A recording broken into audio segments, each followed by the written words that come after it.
Avery, whose show is this?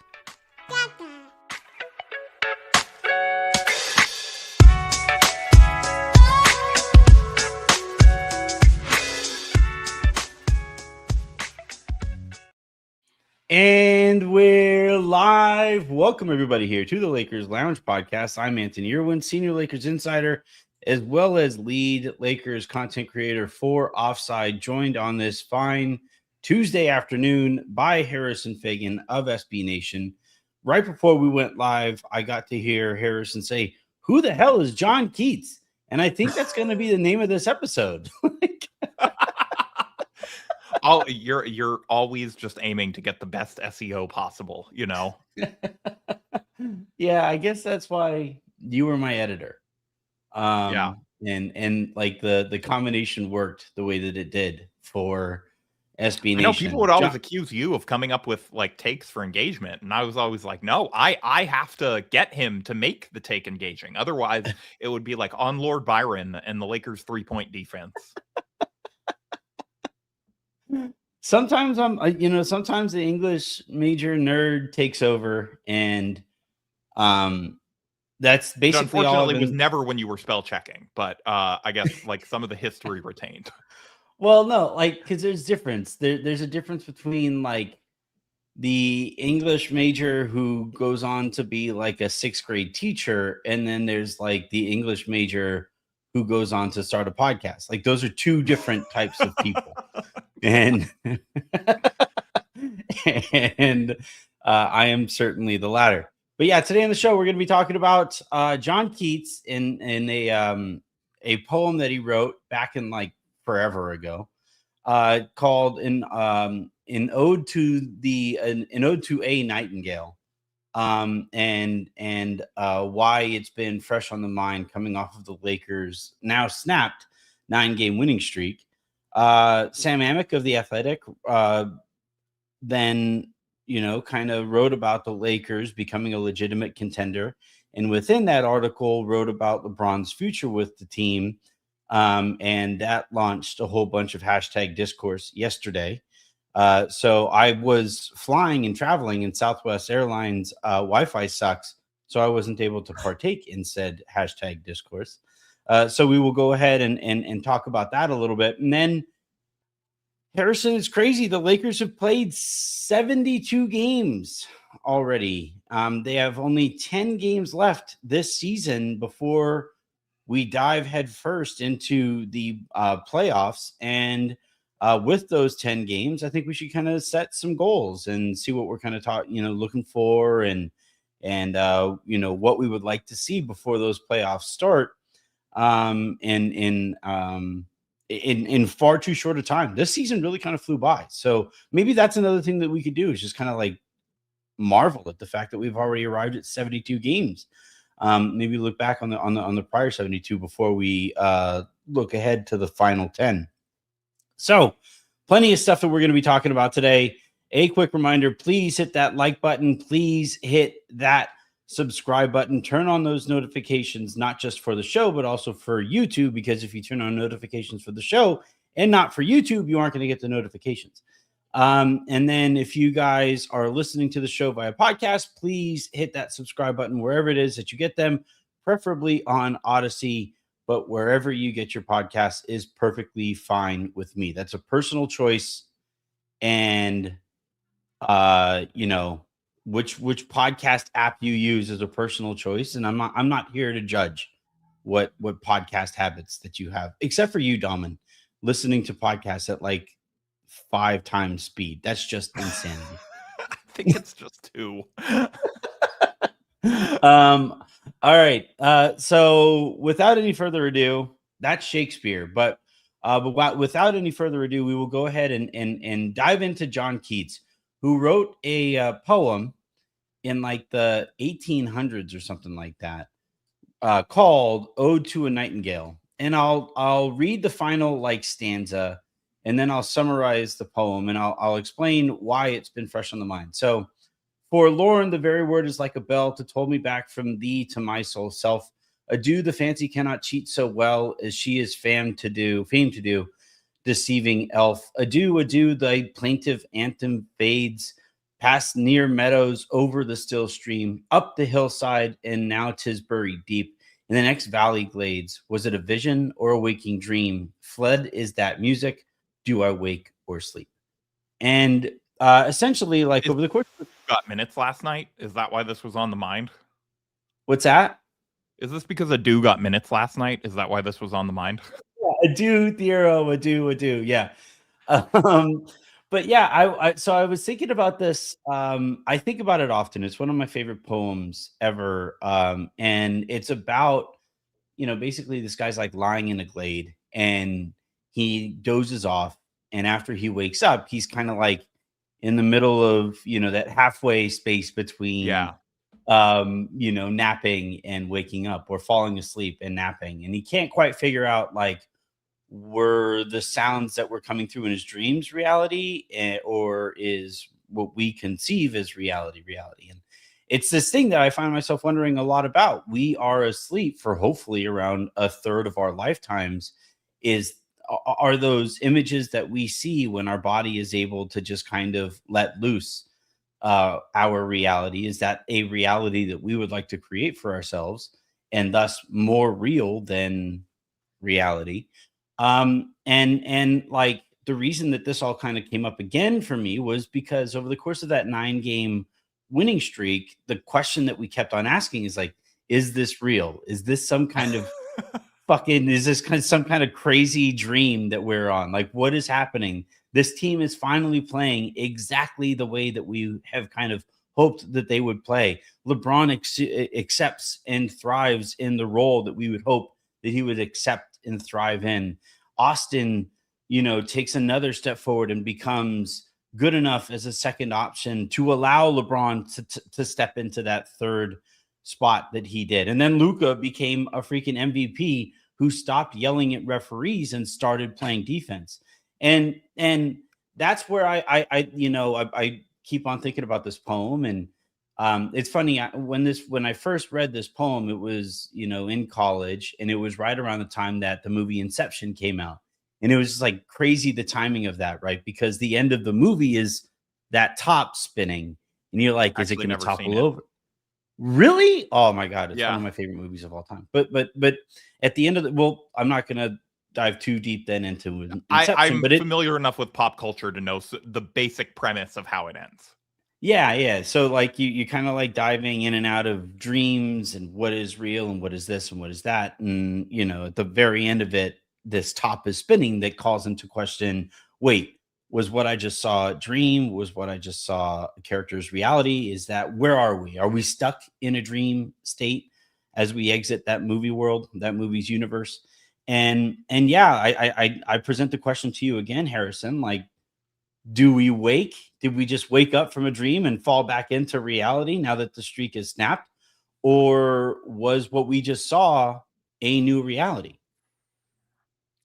I think the answer, as it usually is like a bit of both. Like, I think that there are things that we can take from that streak that the Lakers can continue to do moving forward. But I think that, like, the fact that you're wondering, is this a dream or not, also says something about the state of the team and sort of how they've been all year. It's like it sort of, obviously, to have a 9-game win streak, pretty much everything has to go right, for any team. Just about. It's not like a team has a bad 9-game win streak. They're like, they weren't playing that well, but they somehow pulled out all 9.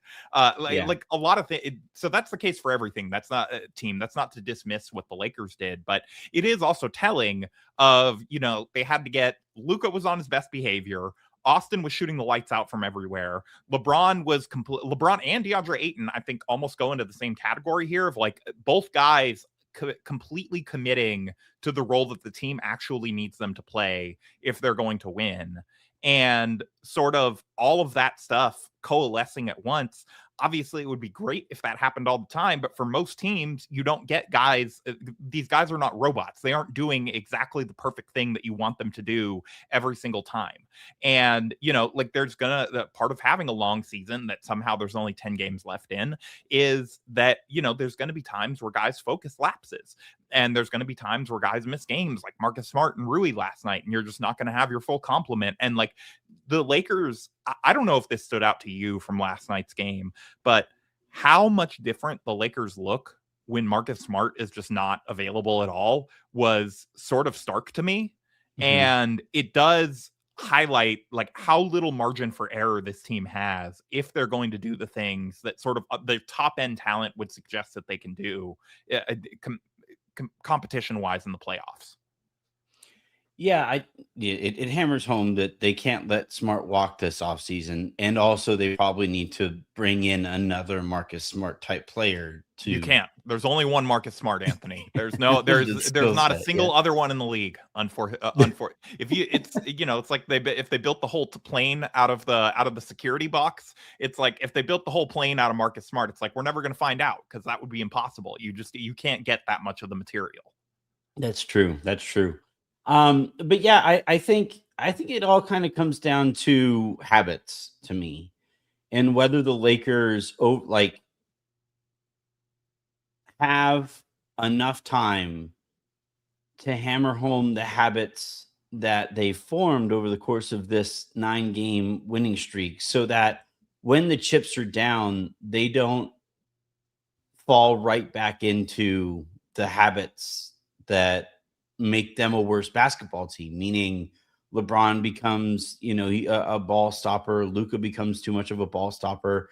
Their skill sets are no longer complementary at that point. And the Lakers, once again, become the team that got eliminated by the Minnesota Timberwolves last year. And then, the other thing too, that comes to mind is, when like you mentioned how things have to go right for the Lakers to win, or for any team to win 9 games in a row, but things also have to go wrong for their opponents for them to have that happen as well, right? And the Lakers benefited from some poor shooting from their opponents compared to how they've shot all year. And that is the part of this that I find the biggest kind of variable as we try to chart out what the Lakers might look like moving forward, is like, did those teams shoot poorly because of things that the Lakers were doing, or did these teams just happen to have off nights on that they happen to be playing against the Lakers? 9 games is a bit of a long sample size for that to be the case. You could see that maybe happening over like a 3 or 4 game winning streak. 9 is a little longer than that. And so like maybe it's almost an eighth of the season, Yeah, I mean, we always we always talk about how teams kind of split the season into eighths, right? They every 10 games they take a look around at what's going on here, and the Lakers have a recent 10-game sample size where they went 9-1. What can they learn from that? And I think the thing that I'm really hoping that they learn from that stretch is, like you're talking about the margin for error, but I think it's like the level of engagement and like how hard the Lakers played over this 9-game winning streak. That is what really stuck out to me, that the Lakers are they're a bad team when they are not playing like their hair is on fire. And like, is it fair, or is it even possible that the Lakers, is it fair to ask for this? Is it even possible for the Lakers to do this? Can they play that hard all the time? And then the other thing too is, all right, they recently started playing that hard and they won 9 games in a row, but by the time you get to the playoffs, everybody is playing that hard. Yeah. And is that a ceiling that the Lakers are eventually presented with? I don't know. I still say that their offense is overwhelming enough in the half court that it is the greatest variable that other teams are going to be afraid of, because of the way that the guys have kind of slotted into the offensive system, and the fact that they are actually running a system, and that they have built up enough trust in JJ Redick to stick with that system even when the chips are down. Like the Lakers coming back against Detroit yesterday, stood out to me is like, okay, yeah, they lost, but when like all year when they would get down like that, and they were down at various other points in this streak too. At various other points this season, when the Lakers would get down, they would just kind of immediately fall back into the bad habits. And that 8 or 9 point deficit would become a 17-point deficit, and the game would be over. And in this case, I saw the Lakers rely more on each other, rely on that built up trust that they have worked on all year. And that 7 or 8 point deficit became a 1 or 2 point credit for the Lakers, right? They would actually take a lead. So yeah, those are the things that like, will I, dictate to what extent this was a new reality or whether or not it was some fever dream.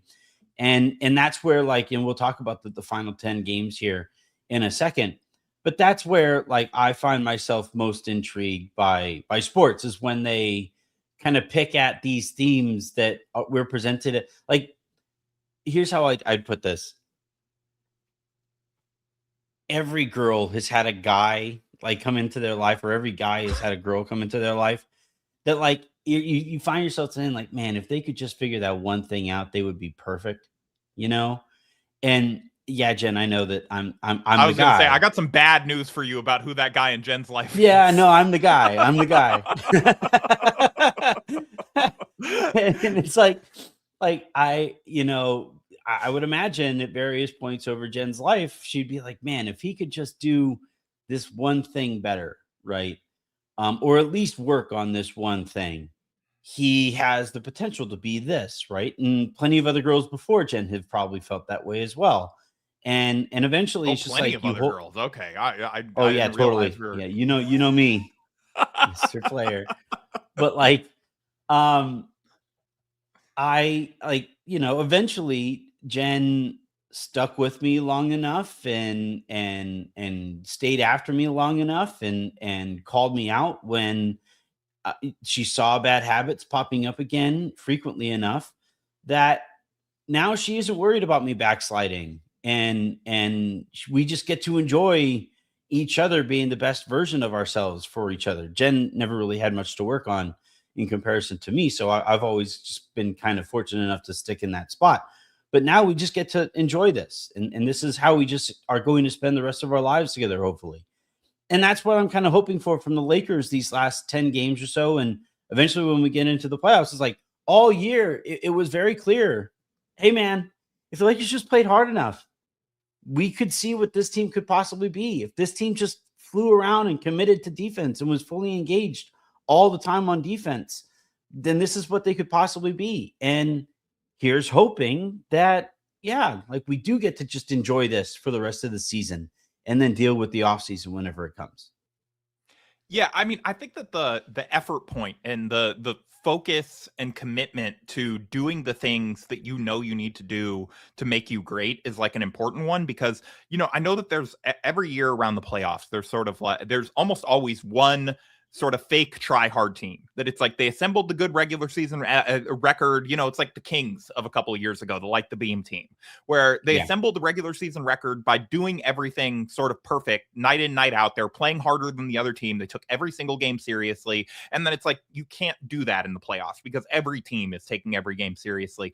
The Lakers, to me, are slightly different from that, because the reason that they need to play hard is not so that they can play harder than the other team. It's so that they can play hard enough to defend at an adequate level that is Yeah. like to make up for their athletic deficits. It's not like the Lakers, even during this 9-game win streak, oh man, like they're just outrunning teams every single time down the floor, and just like their Yeah. athleticism is just They popping off the can't do screen. that. Yeah. All these Austin Reeves chase down blocks and whatever that, it's like in the playoffs, guys are going to be are going to be careful about that. It's like, no, like they need to play that hard to play NBA level defense. And I think that there are going to be holes to poke in that in the playoffs, where some of this gimmicky stuff, I credit to JJ Redick for figuring out a way to get through. And, like, it's like, hey, we're going to switch today. We're going to red. We're going to, do whatever schematic terms he's shouting out in his post-game pressers. And we're going to like change things up and throw a bunch of junk at this other team because they're not going to be that prepared for what we're doing on a night to night basis.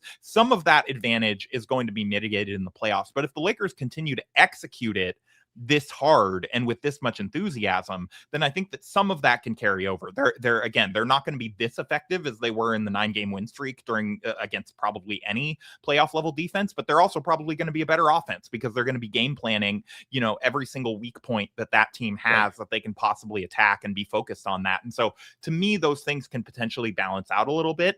It's the other stuff where it's like, we've seen it, Luca. You've put it on tape, as Raj would say. We've seen the level of defender that you can be when you care and when you're not focused on winning your court case against the referees more so than like getting back on defense. And, if you could do that more often, then like instead of litigating every single call, and you could just get back and you could as you discovered, like he discovered talking to his teammates on defense because he wasn't busy yelling at he wasn't so busy yelling at the referees. Like if he can continue to do that kind of stuff, then that will make a difference during the playoffs. But, it's like I always say, like, if Mia could figure out that, our dryer only handles so much laundry and is able to get it dry, then like she would be like the perfect partner.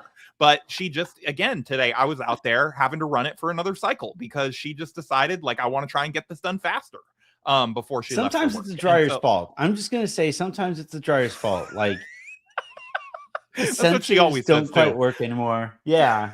Like sometimes the sensors like don't quite work anymore. You got to stick with the time. Look, I'm just going to say that the dryer dries things perfectly when I partition it out every single time. It's just, I find that when there are more clothes in there, it's, the dryer gets a little overwhelmed. Yeah. Do you guys do each other's laundry or do you do your own laundry? Do you guys split those? Usually it's frankly her doing the laundry for the house. So I'm sort of like, I'm being like an awful partner by like criticizing her. I'm coaching her something that I cannot do. So really, I guess this is like a theme of my personal life. Like I critique NBA players on things I couldn't do. I critique my wife on laundry I don't want to do. I just have a lot of thoughts on how a lot of people execute things and less ability to do them myself. Oh man, I like how in this episode I'm the one acknowledging that I'm the guy who like needed to work on the one thing, and you're on the opposite end of the spectrum saying, no, she's the person who needed to get the one thing right. Yeah, no, and you said it. I'm like, I am that person in her life, like where it's like she is that person in my life where I'm like, if Mia could just like get the Uber Eats order here a little sooner. I hope Mia listens to this one. All right. Speaking of people who, like, I think LeBron probably feels the way that Jen feels about me about the Lakers, where it's like, man, if the Lakers could just be a serious organization and build a quality roster one time over the back, the final chapter of my prime year, the final chapter of my career, they would be the perfect spot to retire, the perfect organization to retire with. Yeah. And I think they may have accidentally done it. Like Sam Amick, was writing about the Lakers becoming a legitimate contender. He talked about like the difference between the Lakers running up to February 27th and the Lakers from the 28th on to now, and talking about how different they are statistically and this and that and the other. And one of the things that he kind of mentioned there was LeBron's own role, and LeBron played a central theme in that article is he was kind of talking about how LeBron was kind of laughing at the people who questioned whether or not the Lakers were better without him. And a take that I can run a victory lap over, right? Saying that like I just don't envision a world where a team is better off with a basketball team is better off without LeBron. It has never probably been true for his entire life. Ever. And at some point it will be true. I don't think Yeah. this is that year. I don't think it'll ever be true, honestly, because I think he's going to no, retire. 65-year-old LeBron, come on. Like you No, can fight I father think time for a while, but like 65-year-old LeBron, your NBA team would not still be better off. he won't be in the NBA at that point. Yeah, true. I guess if we're grading it on like your life curve, like LeBron playing at the Y is probably going to be better off than like anyone else. Yeah, whatever like pickup team that he plays on, I think is going to be better with LeBron on it than LeBron actually like is like playing like the 65-year-old man, like Jason Kidd table setter, role in like unbelievable a like pickup game is hilarious to picture. He's like, I'm not getting back. I'm not getting, but he's like throwing perfect passes every time. He's setting amazing screens. Like, but yeah, I think that like LeBron. So I reported a little bit about this. At the earlier stretch, like when LeBron first came back, while the Lakers were at the beginning of this 9-game winning streak, and I had said how like I trust that LeBron is going to be watching this team play and kind of recognizing now that they are succeeding, beating good teams without him, what he needs to add to that to that equation, and lo and behold, in the as it was announced and reported that LeBron was going to be back in the lineup again, I kind of asked around and I was like, hey, whenever he comes back, what did he see? Like just kind of asking like, to the people who talked to LeBron and people around the Lakers and stuff. And I asked like, what did he see? What do you think he saw? Like what kind of LeBron do you think we're about to get? And the amount of like excitement that came from that was always kind of interesting to me, where it was like, oh, just watch, this is going to be fun. And then he plays that first game the way that he does, and he accepts that role. And I remember he didn't score a bunch in that first game back, and it was like, oh, this is interesting. Is this? And then after the game ends, ask those same people, is this like what you're talking about? Like, watch this. And then the Lakers rip off 7 more wins in a row. Majority of those wins came against because he was available for the 7th. Oh, was it just the second game? For some reason, I thought he was back for the whole streak. I thought it was. I thought they won 2 without him, and then he came back and they won 7 more. And so, but anyway, like whenever LeBron came back, those people were like, watch this, and then I the obvious follow up over the next couple of weeks while the Lakers kept on winning was like, just as Amit kind of alluded to, like, what does this mean? You don't normally play this role for an organization that you aren't really interested in or moving forward. It's kind of like how Giannis is like fighting to come back for the Bucks when it's clearly not in the Bucks' interest for him to come back. He's like, to me, it kind of like one of the lessons I'm taking from that is like, oh, so he's gone after this year. He just wants to play, because if he was invested in the Bucks' future here, he would also shut himself down, kind of like what Steph is doing in Golden State. And he would just be like, all right, yeah, let's see what this team looks like next year with another high lottery pick, potentially.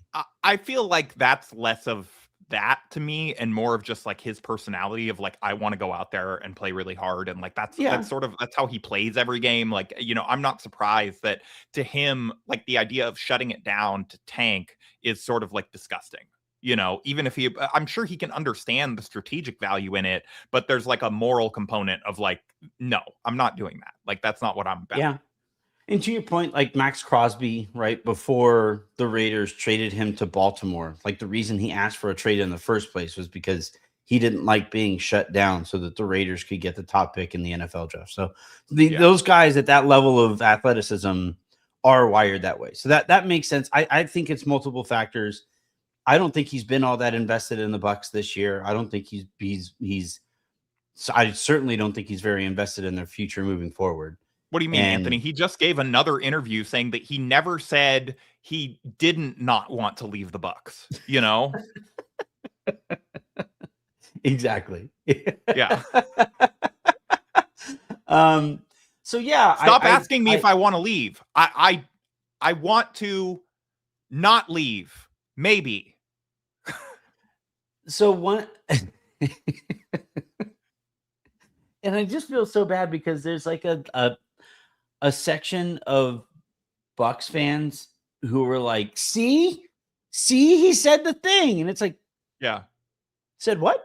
See, if you But cut out anyway, these words I don't like, he said the thing that I like. right, exactly. Depending on how you edit the quote, it could be really positive. Yeah, anytime you have to ignore full context, you're probably not in the right.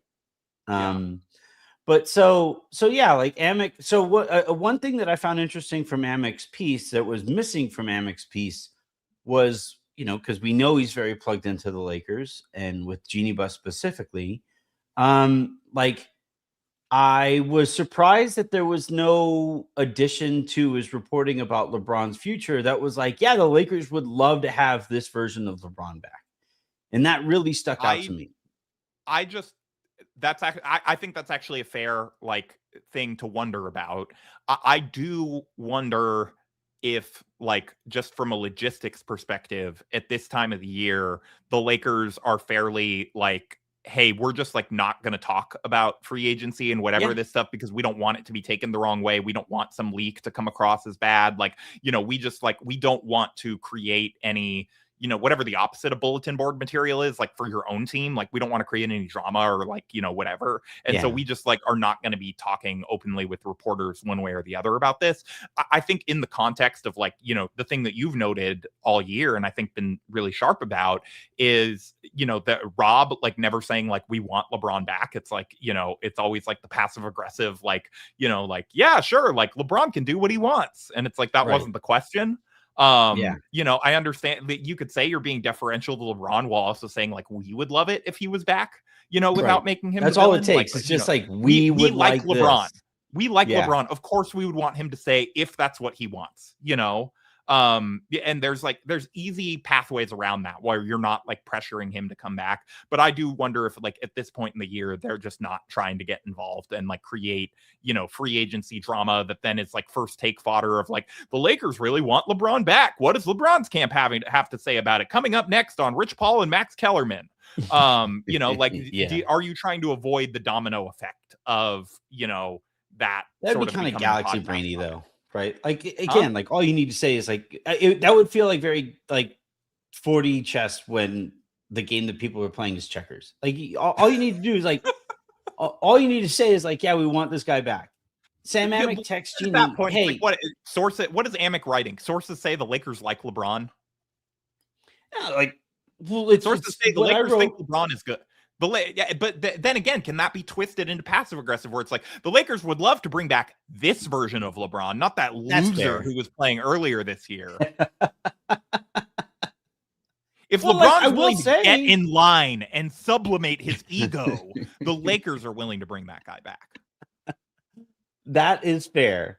But what I will say though is that and it's what I reported in one of the most poorly written reports of my lifetime, where it was a 4-pronged run-on sentence. Not exactly John Keats on my part, but yeah, I all year basically, at various points, given various stories and stuff like this, I'll ask, hey, what's the sense on LeBron? And it's LeBron people, it's Lakers people, it's league people. Where are we at here? Where do you think this is heading? And early in the season, it was we'll see. We could see anything. Over the course of the season, it was not looking great. That doesn't seem great.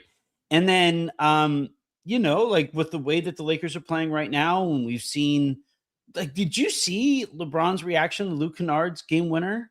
That.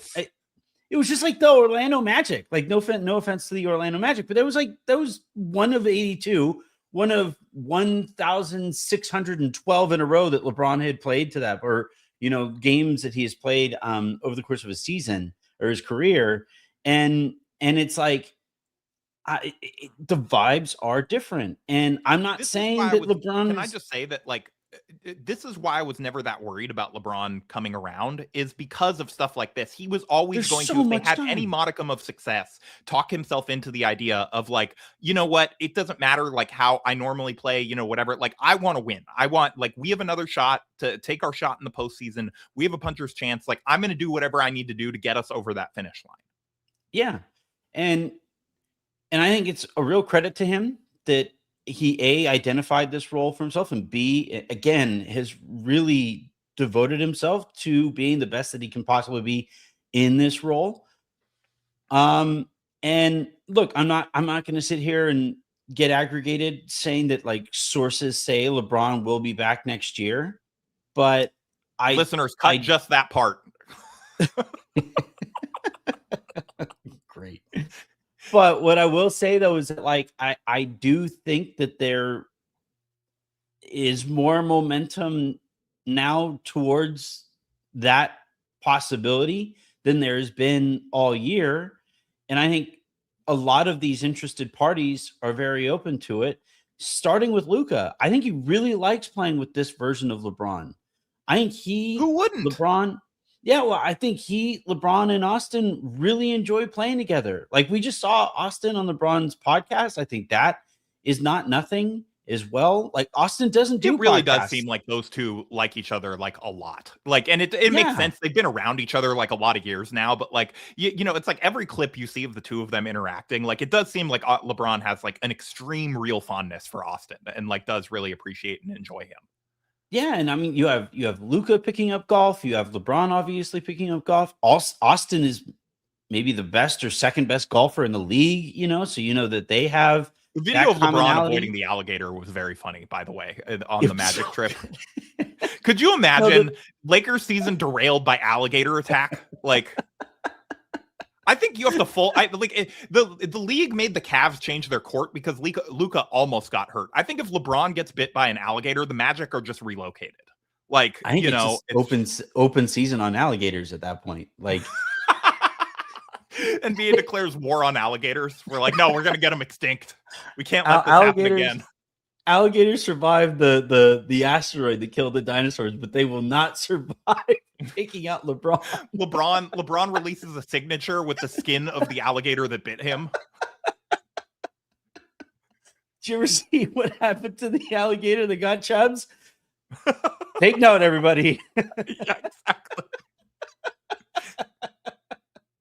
Well, that's what they would have said if it got Luka, but you know, it's okay.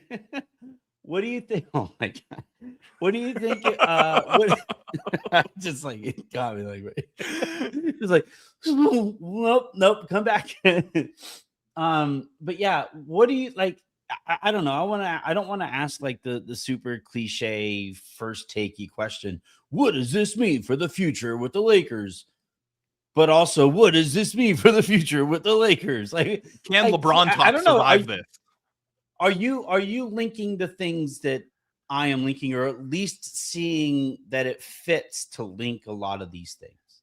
I think it makes sense. I don't want to read too much into it yet, just because, you know, I mean, we've seen how many summers have we been able to predict for the last couple of years, like just around the NBA in general. You know, it's like everybody talks about sort of one thing. It's like, oh, there's not that many free agents. I think it's going to be a quiet off season. Like, not that much is going to happen. And then boom, there's like 3 blockbuster trades because nobody that was working on those deals was talking about them. And so, you know, just because there isn't that much room for like the Warriors or the Cavs or whoever to get LeBron, like they don't have a ton of flexibility right now, doesn't mean that they couldn't create that flexibility somehow. Again, I'm not a cap expert. I don't know how they would do it, but it's like teams figure this stuff out when they need to. And so, you know, if the Warriors coming off like a really bad season are just like, hey, LeBron, like, you know, don't you want to play with Steph? Wouldn't that be fun to like sort of close out it's not that far. You can fly home and see your family on off days. Like, you know, it's like Chris Paul was doing when he was playing with the Suns.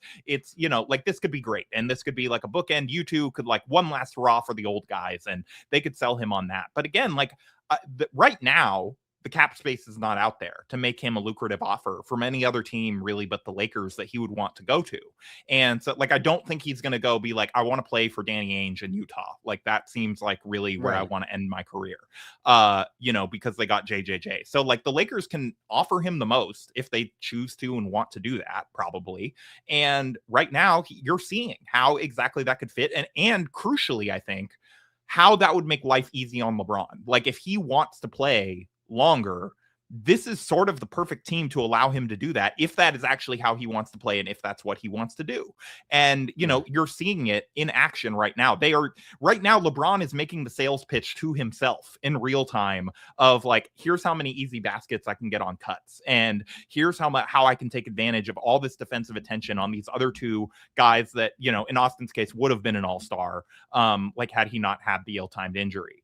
And so I think like, I don't want to overread into it in the sense of like, yeah, for sure, LeBron's coming back because they had a 9-game winning streak in March or whatever. But clip that one. If we're clipping mine, we're clipping yours too. I'm gonna clip you so out of context after this show and post the clip. It's gonna be incredible. I'm gonna be like at NBA Central. Please check out this clip of my co-host Anthony Irwin. He's had sources before. It's going to be great. We're going to get this is going to be the most viewed Lakers Lounge in history when I tweet out the link with that clip. All the same people who say that I have no sources would all of a sudden believe, and find reasons to explain that I actually. No, I don't think so. I think the hatred runs too deep. They'd be like, LeBron's with some for it definitely sure now.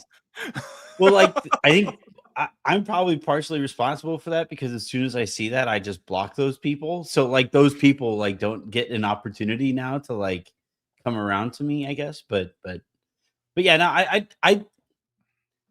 I don't think he ever at any point this season made up his mind. I think it's this insane proclamation for him, right? Like, imagine. I think there were points at this season where it was probably pointing towards him not coming back. Like it's like, for sure. Like you or anyone listening to this at your job, there are days where you're like, man, I love my coworkers. And then there are days where you're like, I would rather sleep on the street than go back to that place one more time, and yes. Like, I'm sure that LeBron had varying degrees of like those thoughts. And it was like, there were points in the season where it's like, man, this is awesome. These guys are making it easy on me. And I have so many options to kick it out to. And then there were parts of the season where he's like, man, I can't wait to play for Dan Gilbert again. So it's. I think he chooses sleeping on the streets over both of those options. But yeah, this is the thing about an 82-game season, though, right? Like just like with the Lakers, people have been sending me my tweet where I said I hate this team, right? And and they're like, you got to stay on that side. And I'm like, you liked that team?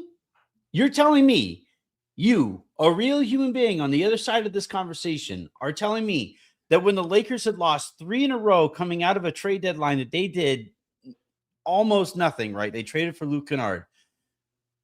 You're telling me at that point in the season that you believed in this team? Absolutely not. That person doesn't exist. Anthony, I cross my legs and I meditate and I float above all of these narratives and results and things that I'm watching. And I'm just like, with Luka, Austin, LeBron, DeAndre dominating, like they're gonna win in the playoffs. And if they don't, I'm just gonna say that this was a gap year always. So I'm never mad at the team. Everything that they do is according to plan, and everything that they do is smart, and it's all going well at all times, no matter what the results say.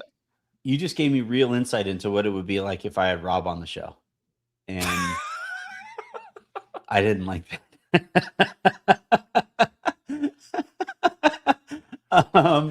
Yeah, I think this is not dissimilar from, or if not exactly like, the conversations that we have had about the Lakers all year. At various points this season, we've hated this team. At various points this season, most recently, we have loved this team.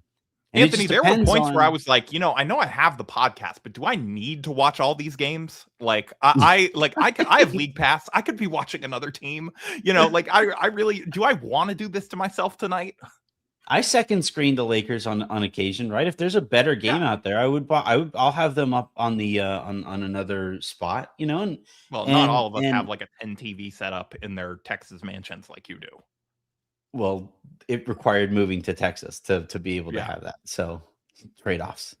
But yeah, I think it's going to be, and that I think offers us a perfect segue into like the final 10 games of the season, which is just keep looking like this, right? Like, I've been very open about my issues with alcohol over the course of my life and certainly my adulthood. And early on, like when I first made the decision, like I'm really not going to mess with hard alcohol anymore. There were days where it's tough. Like even when we have people here at the house, I'm oftentimes like the pseudo bartender because I make the best old fashioned that any of our friends make. And while I'm making the thing, I'm like, man, this would taste really good.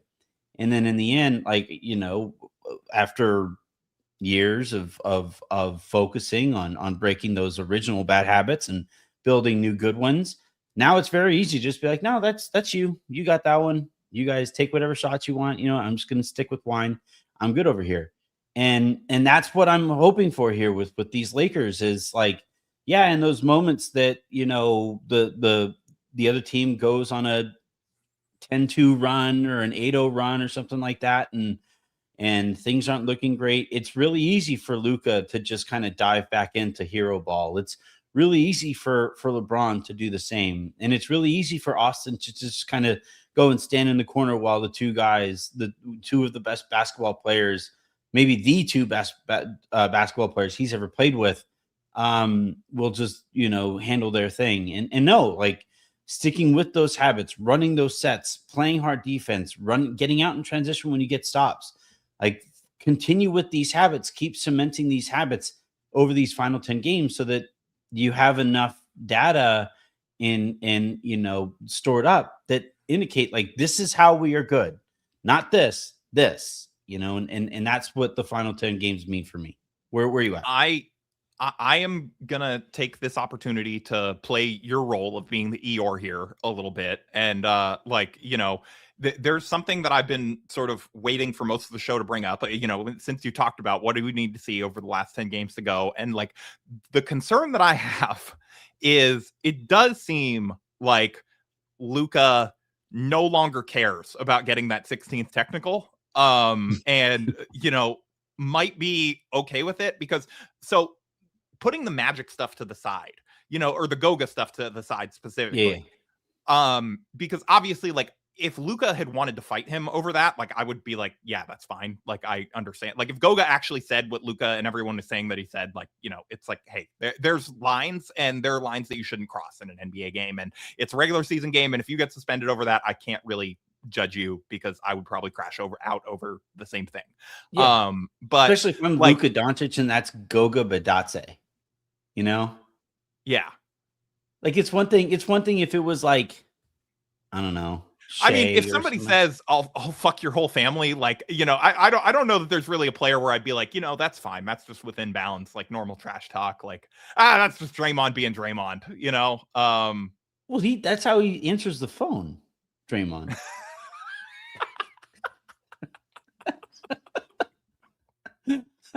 That's how Rasheed Wallace used to answer the phone back in the day, probably. Yeah. Ball so, lie. Yeah, taking the Goga stuff aside, even before that moment in the Magic game, and after that moment in the Magic game, and throughout the game with the Pistons, I was like, oh, Luka is he's yapping at the refs again a little bit. Like some of those, you were talking about habits that you form and, things like that. And like, I think this is going to be like, he had 9 games of best behavior after the 15th technical. And I think that we're seeing some of those things where like, he's not able to, like, I don't know, like pretend in his head like he's imagining what he would yell at the ref, and like some of it is slipping out, or like whatever psychological tactics he's been using to like control his willpower there. And I am a little bit concerned, not really like about him getting suspended in the playoffs, because frankly, I don't think the Lakers are going to go far enough for like his technical count in the playoffs to matter. But I do think that, it is indicative of the bad habits coming back defensively, some of the lack of attention in transition, some of just like getting distracted and focused on the wrong things.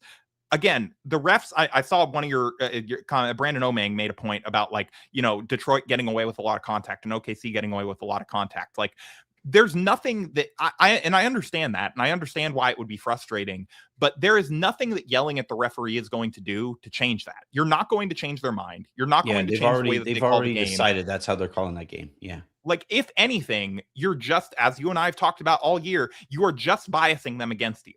And like, these people you can say that's unfair. They should be, like held accountable for their bad calls. And it's like, yes, they are. They are held accountable by the league. The league gives them grades after every single game. Luka does not get to give them grades after every single game.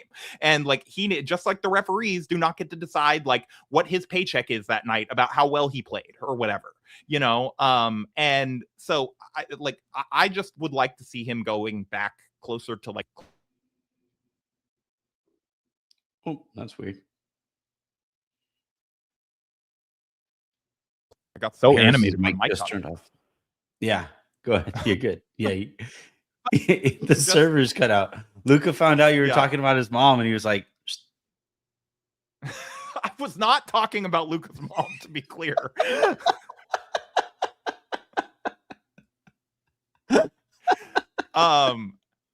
I think I've seen some of the bad habits and some of the temper stuff rear its head again. And like, I would like to say, I hope that there is somebody with with the Lakers that is sort of like, hey, Luka, we've noticed a few of those bad habits like coming back over these last couple games. Like, remember, like, you really need to let us talk to the refs.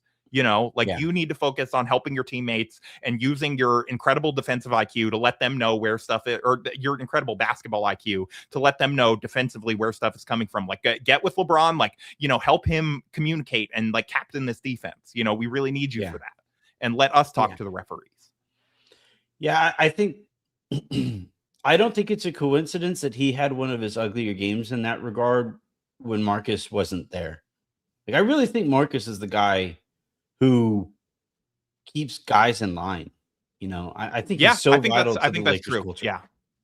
So, all right, let's go ahead and dive on into some of the super comments. We'll start with the one that you mentioned here, Harrison, since you already alluded to it. But before we do any of that, we got to play the most important clip on the show.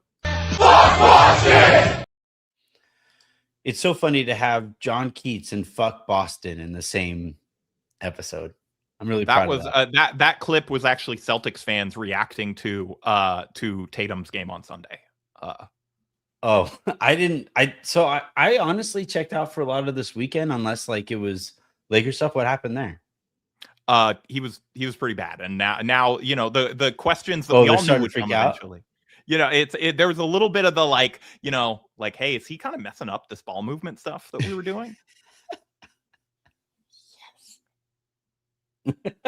And I think, Jason, you can't let the haters get to you. You play how you play. And like, Jalen needs to take a back seat and understand that you are this team's franchise player. He got his turn at the wheel. It's your turn now, buddy. Like, you got to show the haters that they don't need this ball movement stuff and whatever. Like, you got to ISO jab step your way to the title, dude. They won a championship one way and one way only so far. And it was not with Jaylen Brown leading exactly. That's, if I'm Jason Tatum, that's what I'm saying in the next halftime locker room. Yeah. All right. So Brandon Omang kicks us off with OKC/Detroit have both great defense, but get away with a lot of contact, physicality, and fouling. Last night, Braun was getting killed all game, no calls, SMH.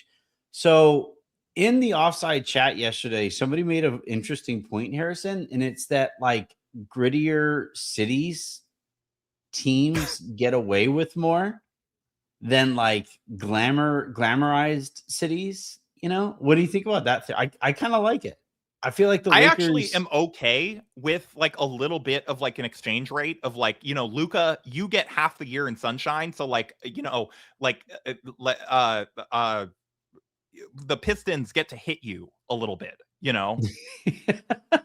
just like, this is for 70. It's like Ron Holland can punch you in the Ron Holland can punch you in the gallbladder once. Okay. He doesn't get to live on the beach.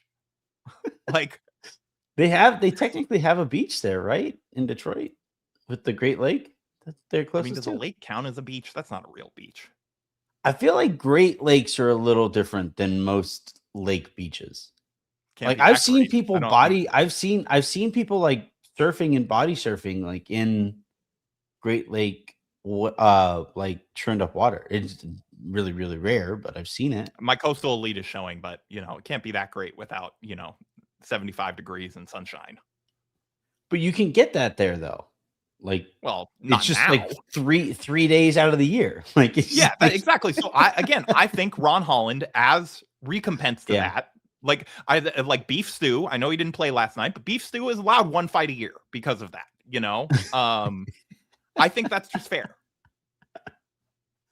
In the playoffs, it all evens out. Like the teams generally get about the same whistle in the playoffs. In the regular season, I think it's okay if we let OKC foul a little more. I am glad that the Lakers will not play the Pistons in the run up to the finals, because they are like specifically specifically built to torment the Lakers. Every position that the Lakers have a strength at, they are just excellent defensively there, and offensively, yeah.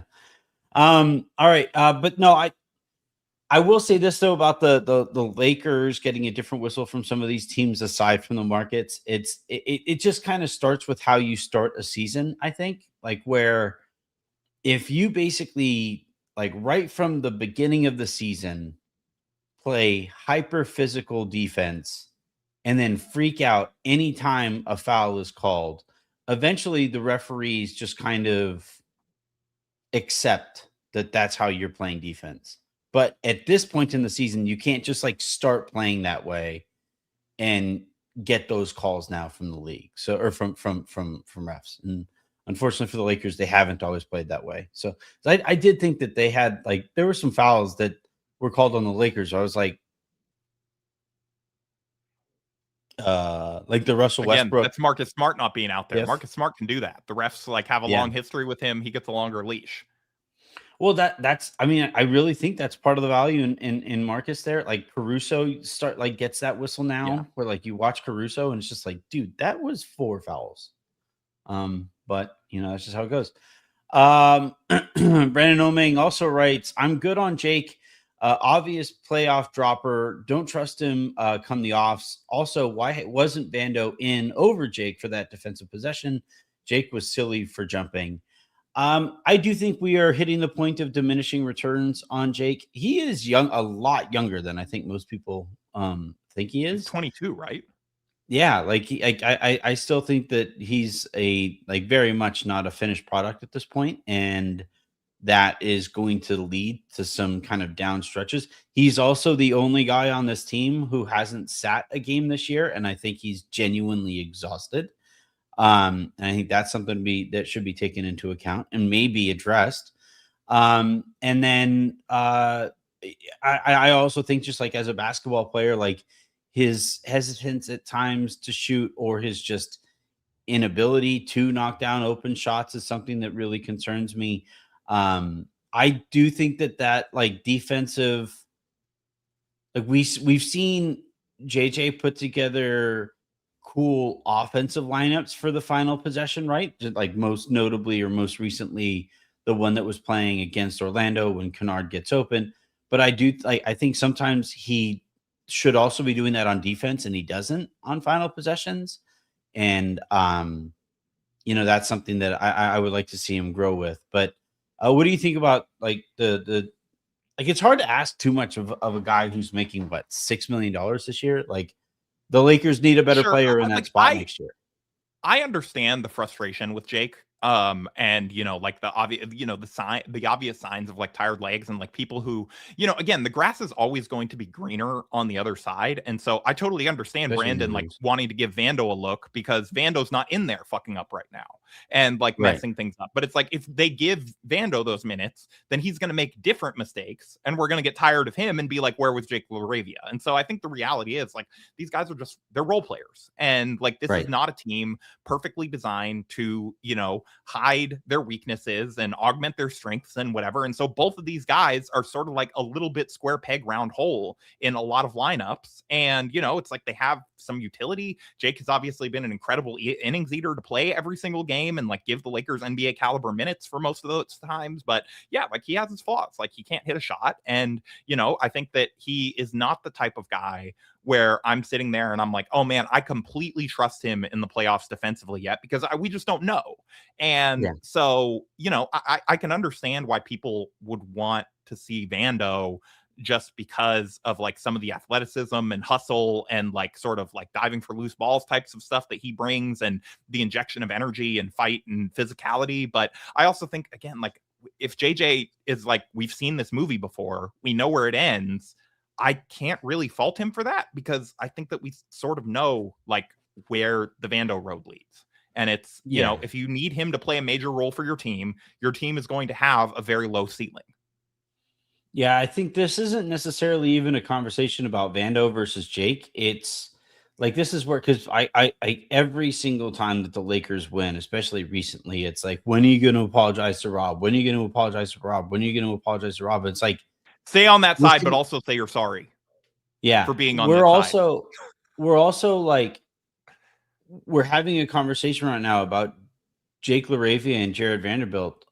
When you had expiring contracts and a first round pick this season to go out and get a player who doesn't force you, who basically minimizes this conversation, this debate. Should it be Vando? Should it be Jake? No, it should be a role player who costs, $20 million in a first round pick. That's the guy who should be there.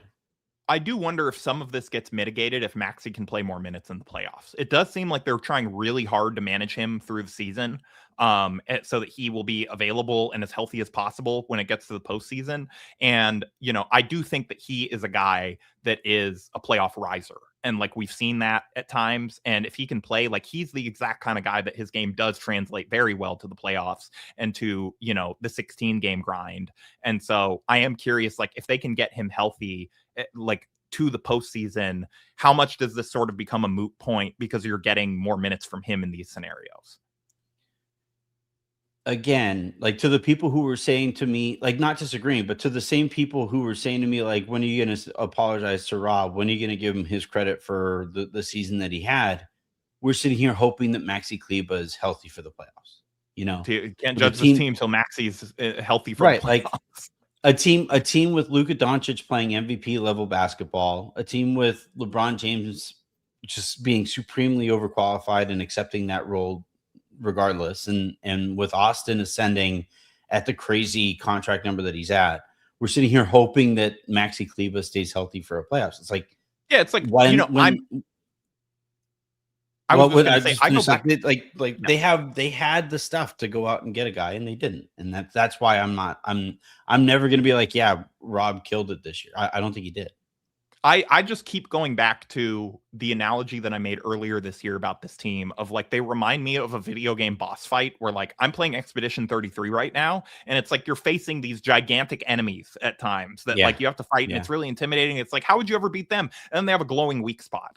And like, for me, like that's the Lakers and like, the Vando, Jake, Maxey debate, whatever. It's like, yeah, like that thing's really big, but if I hit it right there, its arm will fall off. And like, then I have a much better chance. And like, that is sort of, like where we're at with the Lakers. Yeah. All right, let's see. That's it for super comments. I did really like this point earlier from RoboCop 829. This season is a reflection of how this team plays in game. Strong start, weak in the middle, strong end. I love it. Like, it's so true because they started the season playing at such a level that people are like, oh, what about LeBron? Is LeBron going to work here? Are they better? And then they were so Is annoying Austin in the Reeves middle better than prime Klay Thompson? Coming up next on First Take. And then it was like in the middle, like they were so annoying that people were like, "See, I told you about LeBron. I told you. See, what did I say?" And then now we're like at the beginning. We're at the we've seen them play the way that we have wanted them to play all year, and it's like, oh, okay, yeah, I get it. I Yeah, get the why Lakers, people they have a were. little ADHD. They got distracted. They were kind of bored in the middle of the season, but now they're back focused. Yeah, hope so. I hope that's what this is. What this looks like. Let's see. This last What comment. again yesterday on the timeline, people were bringing up Goodwin with no Smart. But we all knew that non-guaranteed team option was calling Pelinka like the Goblin Mask. Is that what? No, Smart can opt into his contract, right? No. They waived Goodwin on the non-guaranteed right. year. Yeah, To make room was for so Smart. annoying. Like he's the guy that completes this roster, honestly, because he allows you to have we're having the video game weak point, but like Goodwin's good. Like I really enjoyed Goodwin, but and he's been great this year. I don't think that he's like the difference in this team's ceiling. Like he'd help, but he like mitigates against the Vando Jake conversation, because then you could just play Goodwin at the point of attack and get away with fewer minutes with Jake and with Vando, Well, I mean, Anthony, they couldn't give up on promising young prospects like Dalton Connect and Bronny James to keep Jordan Goodwin forever. It feels like they're both going to be Lakers until the day I die. All right. That is going to do it here for this episode of the Lakers Lounge podcast. Harrison, anything that you want to plug before we get you out of here? I thought Noah Dalzell over at Celtics blog yesterday had a really fun feature on how that team is not playing cards on the plane and they're playing Settlers of Catan, which is just like kind of hilarious. And like they're the rookie Hugo Gonzalez, who they're making carry around the board, hates it. He hates the game. They keep losing the boards and forcing him to buy new ones. And I don't know, just the whole thing was really funny. And he was calling himself a lead investor in the Catan company. Just the whole thing was good. I know it's like ew, gross Celtics, but like this was a fun off-court story, and like I would be remiss in my job as SB Nation NBA editorial manager in not plugging it. Ew, Celtics. Look, I always say the worst part of my job is that she humanizes those guys. Like, she's horrible. Really effing good at what. Like, I regularly have to read stories where I'm like, man, Derek White seems really nice. No, he for sure is. Like, no, all right, like he's the guy. If the Lakers could get a Derek White and a Marcus Smart on the same team at the same time, that would complete the roster, because he is like the fully evolved Pokemon of like Jordan Goodwin, Marcus Smart, Derek White. Yeah, well, the Celtics actually had both of them at one point. I know. Yeah. All right, everybody, have a great rest of your day. I'm just gonna say yesterday was fell victim to Southwest Wi-Fi. So this is gonna go up at its normal time, and then we will. Let's see. Raj is at the game tomorrow. I'm going to email Southwest and see if I can get them to fight off this bad PR from you by like, hey, if you send me a care package, I'll wear a sweatband like on the air advertising your rapid rewards. Well, I did the thing. I was surprised you didn't say it or mention it yet. I did the thing that like I think officially makes me a journalist now, which is at an airline with a complaint. Didn't see that. That's so funny. You really are an insider now. They can't question your sources. You tweeted a mean thing at an airline. Like that's the final transformation. So Southwest like responded, and they were like, I think I have the response somewhere here. Let me see. Did they just say stay on that side? Yeah, right. I tweeted, where is it? I guess I didn't tweet it. I don't think I deleted it. Okay, yeah. Maybe they did. At Southwest Air had no Wi-Fi on our flight, so I wasn't able to watch and thus won't be able to record tonight. Thanks, Southwest. Love when you raise the cost of flying, then make the flying experience worse.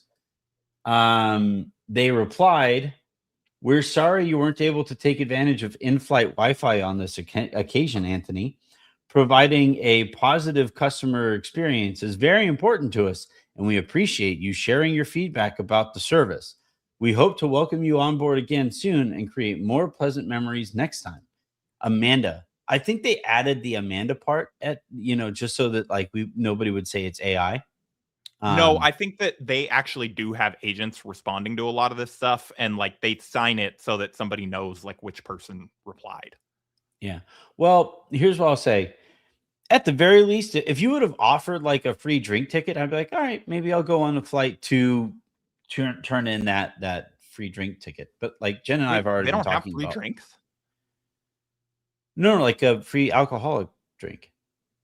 Oh, They have okay. free soda, but like you have Okay. to pay like I think it's like $7 for most of their. I'm always just going with ginger ale. By the time I'm on the flight, I need the help. So, I do like ginger ale. Like yeah. airline ginger ale is just different. It Yeah, tastes it's different just than like everywhere else in the world. well, for me, it's like it's how I keep from throwing up. So it is genuinely different. It doesn't surprise me at all to find out that you get nervous flying. No, not nervous. I mean, yes, nervous, but it's motion sickness. Like I'm usually fine now, like as long as the flight is relatively smooth. But if it gets bumpy, it can get real dicey there. When I was a kid, I would throw up before landing every single time on the flight. It was not nerves. It was just like I would genuinely feel horrible the whole time. And thankfully I've like outgrown it a little bit. But Thank God for Zofran. yeah, shout out to Gravol, Canadian company. That's what I'll plug. They make a great anti-nausea pill. There you go. All right. Have a great rest of your day, everybody. Make somebody else's in Southwest. Go bleep yourself.